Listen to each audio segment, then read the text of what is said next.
ગુજરાતમાં ઠંડીએ જોર પકડ્યું છે। ગુજરાતમાં સૌથી ઓછું તાપમાન નલિયામાં નોંધાયું છે। નલિયાનું લઘુત્તમ તાપમાન 8.5 ડિગ્રી, જ્યારે અમદાવાદમાં 14.1, ડીસામાં 11.2, વડોદરામાં 15 ડિગ્રી, રાજકોટમાં 11.4 ડિગ્રી તાપમાન નોંધાયું। સવારના સમયે ધુમ્મસના કારણે વાહન ચાલકોને હાલાકી પડી રહી છે, ત્યારે શહેરમાં બહાર ફરતા લોકો કસરત માટે નીકળે છે। ઠંડીનું જોર વધતા લોકો વ્યાયામ તરફ વળ્યા છે, સાથે ઉકાળા, ગરમ સૂપ સહિતનું વેચાણ પણ વધી રહ્યું છે।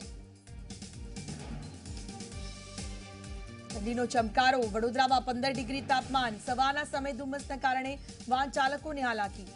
આશકા જોડાઈ ગયા છે મારી સાથે। આશકા, શિયાળાની શરૂઆત અને કહી શકાય ફૂલ ગુલાબી ઠંડી હવે શરૂ થઈ ચૂકી છે। લોકો પણ ઠંડીની સિઝનમાં ખાસ કરીને ક્યાંક કસરત તરફ વળ્યા છે, વોકિંગ કરી રહ્યા છે। શું છે નજારો સવારનો?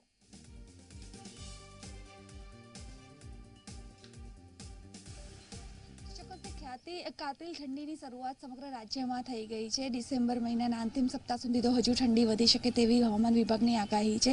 જ્યારે ઠંડી અને ગુલાબી સવાર શિયાળાની હોય, જેમાં ઠંડીની મજા લેવા માટે અમદાવાદીઓ સવારથી જ ગાર્ડનમાં ઉમટી પડતા હોય છે। અમદાવાદના વિવિધ ગાર્ડનોમાં અમદાવાદીઓની ભીડ જોવા મળે છે।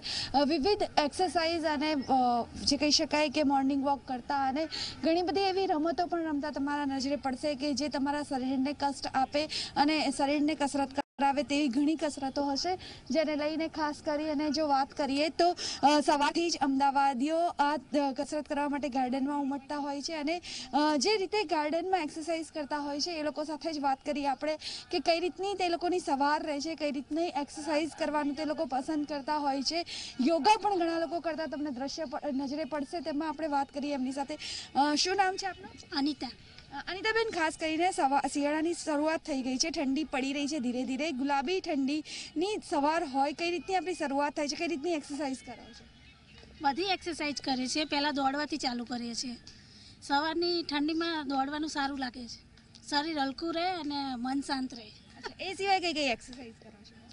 એ પછી તો હવે આ બેઠા બેઠા કરું છું, યોગા અને એ રીતે? હા, એ રીતે કરું છું। ઠંડીની શરૂઆત થતાં જ અમદાવાદીઓ ગાર્ડનમાં જોવા મળતા હોય છે, વિવિધ પ્રકારની એક્સરસાઇઝ કરતા હોય છે, સાથે જ સૂપ પણ પીતા હોઈએ છીએ। તમે શું કરો છો?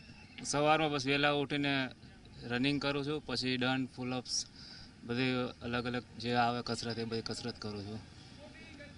અમદાવાદીઓ માને છે કે કસરત તો કરવી જ જોઈએ, જો પહેલું સુખ તો જાતે ન રહે, એટલે શરીરને સારું રાખવું હોય તો કસરત કરવી જોઈએ। દરેક વયના લોકો અહીંયા જોવા મળે છે, બાળક હોય, વૃદ્ધ હોય, તમામ લોકો અહીંયા એક્સરસાઇઝ કરતા જોવા મળે છે અને સવારથી જ તે લોકો આવી જતા હોય છે। આપણે અન્ય જે લોકો છે તેમની સાથે વાત કરીશું। કાકા, તમે એક્સરસાઇઝ કરવા આવ્યા છો, ઠંડીની શરૂઆત થઈ ગઈ છે, આ ઉંમરે આટલી એક્સરસાઇઝ કરો છો, શું કહેશો? એક્સરસાઇઝ એ તો આપણું જીવન જ છે, જો એક્સરસાઇઝ ના કરીએ તો જીવન ખરાબ થઈ જાય। આપણને જે જીવનમાં જે હોવું જોઈએ, તમે કસરત ના કરો, નિષ્ક્રિય થઈ જાઓ તો પછી જીવન કેવું મૃત અવસ્થામાં થઈ જાય। ઠંડીની શરૂઆત થઈ ગઈ છે, તમારા દિવસની શરૂઆત કેવી રહે છે? હા, મારી તો હું નિયમિત 5 વાગે જાગી જાઉં છું, નિયમિત મારી કસરત કરવા આવું જ છું, બસ આરોગ્ય માટે જ, જીવન માટે જ।